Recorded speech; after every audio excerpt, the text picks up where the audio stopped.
to the House. David Shearer. Thank you, Mr Speaker. Sir, I'd also like to support the bill, as my colleagues have, and also to, I guess, pay a sort of a tribute to Rodney Hyde, because I'd imagine that Rodney, this would be Mr Hyde's last piece of legislation that he's going to be putting through this House.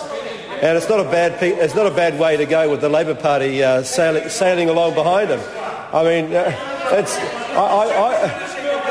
I would consider he would probably put that on his CV for whatever he's going to be doing before. Pass legislation with Labor Party support. I would have thought that would probably get him a. Anyway, I applaud this piece of legislation because, as people have said before, it does actually show some foresight. It certainly is a good alternative, or a much preferred alternative to privatisation, selling off of our assets as some of the other one of the other alternatives for local bodies raising cash. Certainly, that was one of the issues that we were concerned about when the Auckland City bill was going through last year. That much of the infrastructure of Auckland City might actually be sold off. It keeps the assets basically in New Zealand hands, and I think that's for most New Zealanders. Certainly, when we look at the opinion polls we've seen of the privatisation process up to now, probably 2/3 or more, between 65 and 70% of New Zealanders do not want to have their assets sold off. They want to keep them in their own hands, in New Zealand hands, and I think that's going to be, certainly will be, one of the defining issues of the coming election. How do we resolve our debt issue? I think it's marched on to about $18 billion now. Whether we bring in a capital gains tax or whether we sell off the majority of our key assets. But that also goes beyond that, this bill, Mr Speaker, and it deepens our capital markets. It was a recommendation of the Capital Market Task Force. It's good that some of those recommendations are being picked up. There's not been a lot picked up from the Capital Market Task Force. This is one of them, so it's good that that's actually happening. It engages ordinary New Zealanders. I don't like the term ordinary New Zealanders. Or New Zealanders who may not otherwise be attracted to investing in a stock market.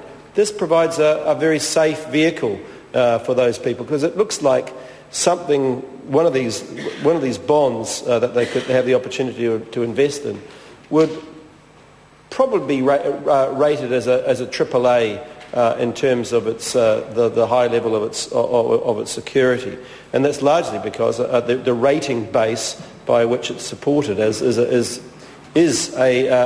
pretty much as good as a government itself, being local government.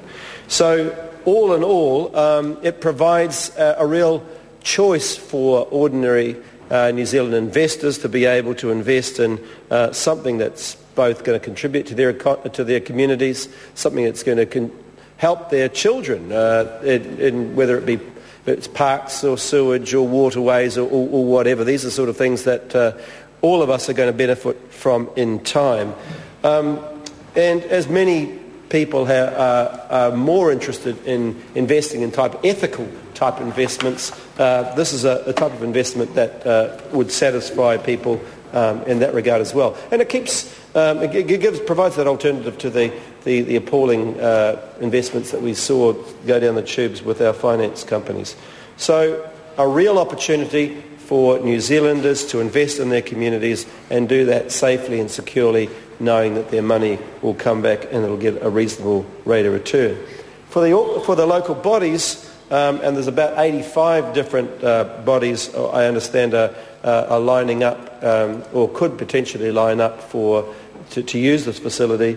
It gives them access to capital. They have their own means, own sense of control. It's going to mean for them, particularly if it's rated at a AAA rating, and the funding agency can do away with much of the administration costs. We're going to be, the savings to local bodies is estimated in the order of 40 basis points, or as one of the I think it's one of the law firms estimated it's possibly in the order of $25 million in savings to local bodies. And obviously local bodies, that's us, they are there because of our rates and what we pay into them. So obviously that's a big saving to us as well. There's quite a lot of borrowing estimated as it coming down the track. I mean, there's some estimates of 10 billion. I've seen estimates of even up to 20 billion in the next 10 years. But certainly local bodies and local government are going to need access to capital in order to fund the various pieces of infrastructure that they will be needing. Up to now, really, local bodies were really going to banks to be able to do this, or they sold assets. This will enable them, of course, to actually go to their own ratepayers and ask ratepayers if they wanted to do that as well. And I'm particularly pleased, Mr. Speaker, given the size of the Auckland Council, that the Auckland Council is going to be part of the scheme as well. With 1.4 million people, about a third of the population of New Zealand, having the Auckland Council in the mix is to be welcomed. And I actually, for the rare times, I've actually agree with Louise Upston about the cost of borrowing and whether that would provoke more borrowing. And I agree with her. I think that's right. I mean, I don't believe that lowering the cost of borrowing is going to encourage councils to go off and raise more money through the bond market. But what it will do through the funding agency is to be able to keep a track of some of the local body funding that's out there and that is ongoing. Of course, there are a degree of risk if there's going to be any sort of borrowing, and Sue Kesley raised a couple of those issues. But I don't really think, in the context of what we're trying to do here, the oversight to some degree of the funding agency in terms of how much each local body will be taking out, and the separation of the funding agency debt alongside some of the other debt, that's necessarily a valid concern. But what it will do for many of these agencies, and I think the Auckland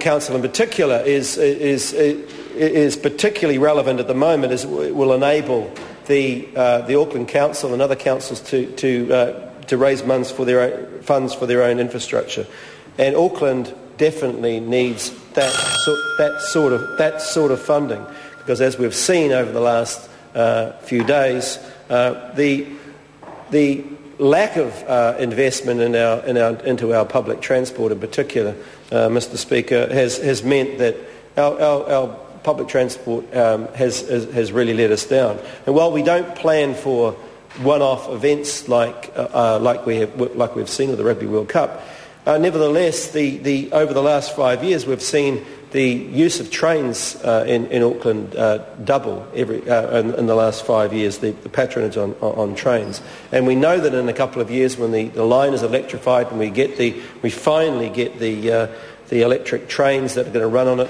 that there's going to be a massive spike in the patronage on those lines, because that's exactly what happened in other places in the world. What happened in Perth. We've got Perth's diesel engines that were about to be put on the scrap heap. We managed to buy those and keep them running for another 20 years. So that gives you an understanding of why we need to be investing in our own infrastructure. And Aucklanders, I believe, understand that, and they understand the need to be able to make that investment. And I hark back in the case of Auckland to the regional transport levy that was imposed under the Labor government. This was a levy that no tax and no levies are ever welcomed by anybody, but it was welcomed to a large extent in Auckland because they recognised that this money was going to help them move around Auckland, and it did. And they accepted that it was It was well and truly there, and what happened? It was taken away by Mr Joyce. He consolidated into the consolidated fund, and so now Auckland, which gets less tax money back for the amount that it pays. Sorry to interrupt the honourable member. His time has expired. The question is that the motion be agreed to. Those of that opinion will say aye. Aye. For the contrary, no. The ayes have it. Local Government Borrowing Bill, third reading. Local Government Auckland Council Amendment Bill, number 2, third reading. Call on Government Order of the Day, number 4.